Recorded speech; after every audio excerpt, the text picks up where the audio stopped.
Sega w ostatnich latach przypuściła mocny atak swoją sztandarową serią Yakuza. Nie mam co narzekać, jako jej wielki fan od samego początku śledzę losy bohaterów z nie mniejszą uwagą niż losy Kratosa czy chociażby Master Chiefa. Na Yakuza Like a Dragon czekałem, ale miałem pewne obawy. Czy przeniesienie gry w system RPG to dobry pomysł? Czy się sprawdzi? Wreszcie czy nie zabije ducha serii? Zaciekawieni? Zapraszam. Od razu na początku odpowiem na pytanie, które często się powtarza. Czy trzeba znać wcześniejsze części, aby zagrać w Like a Dragon? Odpowiadam, nie trzeba. Co prawda pojawi się kilka znajomych postaci w epizodycznych rolach, co jest ukłonem w stronę fanów, ale jeśli jesteś świeżak, nic z tej historii nie stracisz. Gra przedstawia nowego bohatera, to Ichiban Kasuga, który jest żołnierzem Yakuzy w rodzinie Tojo. Wskutek pewnych wydarzeń idzie do więzienia na 17 lat. Gdy wychodzi, świat jest zupełnie inny, jednak nie tylko to jest dla niego szokiem. Kasuga zostaje zdradzony przez tych, dla których wycięto mu z życiorysu 17 lat. Postrzelony ląduje w Yokohamie i zostaje menelem.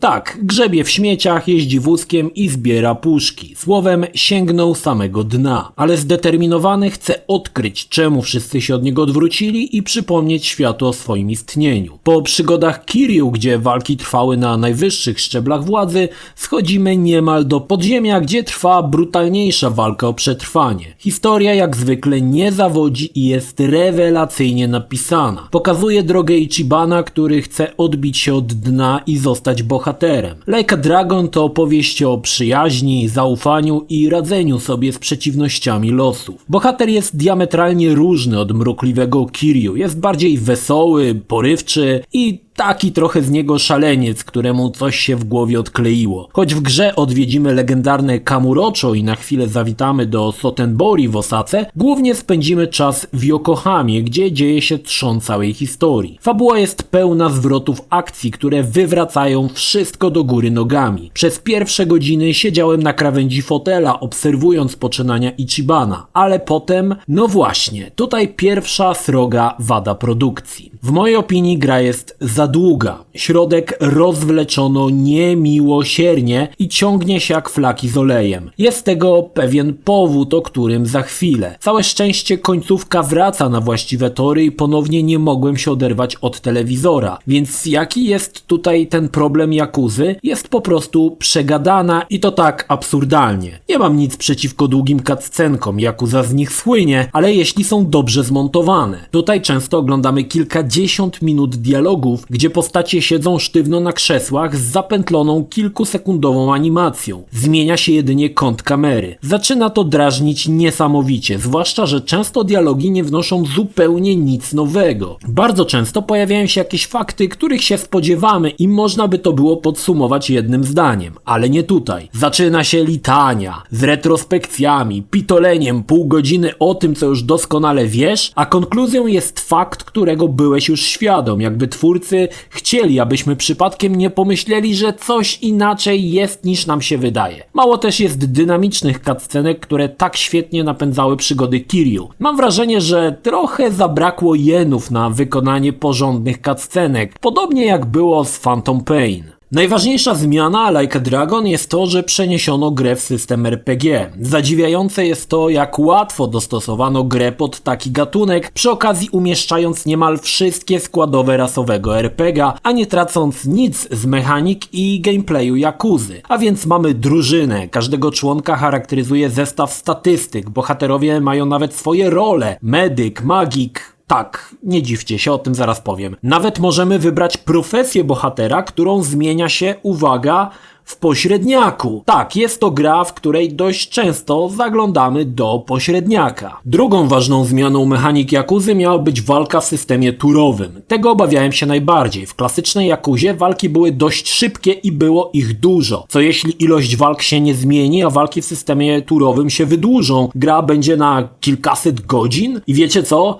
Walki jest tyle samo, ale system został tak dobrze opracowany, że mamy dynamikę pojedynków z klasycznej Yakuzy. Przede wszystkim postacie nie stoją w rządku jak w starych finalach. Łażą po planszy, nie ma żadnych pasków ładowania. Każdy ma swoją kolej na ruch i to jest niemal niezmienne. I tutaj kolejne zaskoczenie, jak doskonale się to sprawdziło. Każdy z bohaterów może użyć ciosu zwykłego lub takiego, który zużywa, nazwijmy to, manę. Ten drugi zazwyczaj jest silniejszy i może dodawać pewne efekty, krwawienia, oszołomienia. Również przeciwnicy mają te same umiejętności, więc żonglujemy uzdrawianiem, atakami i efektami pasywnymi, aby przechylić szale pojedynku na swoją korzyść. Co ciekawe, walki możemy toczyć samemu lub może je za nas rozgrywać konsola, czego nie polecam. Jeśli chcecie walczyć sami, to nie jest to sprowadzone tylko do wybierania komend. Każdy atak używający many ma malutkie quick time event, które może zwiększyć siłę naszego ciosu. Czasami trzeba naparzać w kwadrat, a czasami w odpowiednich momentach nacisnąć trójkąt, przez co walki, pomimo że turowe, są niezwykle dynamiczne i wymagają od nas interakcji. Każdy z bohaterów może też używać różnych napojów lub przedmiotów, ale też może blokować na jedną rundę. System został całkiem nieźle opracowany i walki sprawiają frajdę, a potężne ciosy Ichibana, który parkuje baseballa na łbie przeciwnika, wyglądają srogo, szczególnie gdy przeciwnik jak szmata odlatuje na kilka metrów, waląc o ścianę. Co ciekawe, dodano tutaj kilka fajnie zaprojektowanych systemów. Jeśli nasze postacie się lubią, o co też musimy wcześniej zadbać, gdy uda nam się przeciwnika położyć na betonie, lubiąca nas postać podleci i zada cios dodatkowy poza swoją kolejką. A wiecie, że Like a Dragon ma też coś z gier Souls-like? To aktywny blok, który trzeba nacisnąć w odpowiednim momencie, aby zablokować cios przeciwnika. Odpowiada za to co prawda jeden klawisz, ale opanowanie go jest dość trudne i w zasadzie wymaga zupełnie innego timingu dla każdego przeciwnika, więc walki, szczególnie te cięższe, wprowadzają nutkę nieprzewidywalności i wymagają ciągłej uwagi. Na koniec wiecie, że są też samony, postacie, które za odpowiedni hajs wspomogą nas potężnym ciosem poprzedzonym fajną animacją. Za wygrane walki postać dostaje upgrade. Nie możemy punktów przydzielać samemu, są one dodawane automatycznie, ale jeśli zmienimy specyfikację w pośredniaku, możemy ładować punkty w inną interesującą nas profesję, gdzie każda ma inne statystyki. Nie znaczy też, że samemu nie możemy dopakować postaci. Dochodzą zbroje, buty, hełmy i inne badziewia, którymi obwieszamy naszą postać. Zwiększają one oczywiście określone statystyki. Jest również lepsza broń, którą możemy craftować lub kupić. Jednak tutaj widać, że studio zachowało umiar. To nie jest tak, że będziemy żonglować setkami rzeczy w ekwipunku. Każda jedna rzecz to wydarzenie, które nie zdarza się często. Oczywiście wciąż musimy dopasować odpowiednie barachło do odpowiedniego bohatera. Uzdrawiacz najlepiej, aby miał silną obronę, a postać, która silnie korzysta z ciosów specjalnych, miała duży zapas many. Jest to dość rozbudowane i widać, że sprawdza się to niemal bezbłędnie. Zapewne zauważyliście, że w grze nie walczymy z ludźmi, ale z jakimiś dziwacznymi istotami. Myślę, że deweloper miał dobry pomysł, aby wprowadzić coś takiego. Nie wzięło się to znikąd i jest w jakiś sposób uzasadnione w fabule. Przeciwnicy, jakich spotkamy na drodze, to już inna bajka. Jakieś lumpy ubrane w wory na śmieci, menele, zwyroli, którzy atakują obnażając swoje klejnoty. Jest dziwnie, ale w ten fajny sposób. Mariola, która oglądała co się dzieje, nie mogła uwierzyć w design niektórych postaci, bo miejscami jest dziwacznie i tak ma być. Czasami Ichiban wali wielkim wibratorem, innym razem postać uzdrawia się masując się wibratorem po szyi, Menel Namba wali z japy smrodem, który obniża statystyki przeciwników. Takie numery tutaj odchodzą, że miejscami przecierałem oczy z niedowierzania, bo twórcy pojechali po bandzie i nie wiem co tam ćpają w tej Japonii, ale poprosiłbym dla siebie jedną wywrotkę. Yakuza minigrami stoi. Przy każdej części jestem zaskoczony, jak dużo pomysłów mają twórcy, dorzucając ogromny wór aktywności tak dobrych, że wiele z nich mogłoby być osobną grą. Tak jest i tutaj. Like a Dragon określiłbym mianem gry monumentalnej, bo z początku byłem przytłoczony tym, co możemy zrobić. Nie będę opisywał wszystkiego, ale kilka ważnych i nowych aktywności. Już na samym początku możemy pojeździć Menelem Ichibanem na rowerze i zbierać puszki. To fajna gra, trochę przypominająca Pac-Mana. Musimy uważać na innych meneli, którzy zabierają nam puchy i śmieciarkę, której uderzenie spowoduje stratę cennego aluminium. Można odwiedzić również tor kartingowy, gdzie mamy trochę wariacje na temat Mario Kart. Śmigamy po trasach, zbieramy power-upy i walimy w przeciwników. W zasadzie to trochę taki standard, więc nie ma się tu co za bardzo rozpisywać. Nie zabrakło ponownie Sega Arcade, choć tutaj znajdziemy gry, które były już wcześniej. Space Harrier, Outrun, pełne arcade'owe wersje Virtua Fighter 2, jak i Virtua Fighter 5 Showdown. To spoko gierki, ale brakuje tych genialnych minigierek jak Boxelios, w którego można było się zagrywać godzinami. Standardowo pozostał baseball, golf, rzutki czy karaoke, które są w serii od dawna. Golf jest na tyle rozbudowany, że może służyć jako osobna gra. Jeśli lubisz japońskie gierki pokroju Mahjonga, znajdziesz tego dużo. Sam nie znam się na tym, więc omijam szerokim łukiem, ale tychże także nie zabrakło w podziemnych kasynach. Absolutnie mistrzowską gierką jest ta powiązana trochę z fabułą, gdzie Ichiban zaczyna zarządzać małą firemką i próbujemy stworzyć największą korporację w Yokohamie. To uproszczona gra ekonomiczna. Kupujemy kolejne firmy, zatrudniamy pracowników, szkolimy ich, dbamy o morale, dbamy o jakość asortymentu i rozwijamy firmę. Wyszło to tak dobrze, że z wielką przyjemnością poświęciłem kilka godzin, aby dojść na sam szczyt. W mojej opinii to najlepsza minigra w Like a Dragon. Możemy też odwiedzić kino i w dość prostej, ale wymagającej grze będziemy oglądać nudne filmy i próbować nie zasnąć. Dorzucono również absurdalną liczbę znajdziek, które są swojego rodzaju również minigrami. W jednej jako bohater do wynajęcia pomagamy mieszkańcom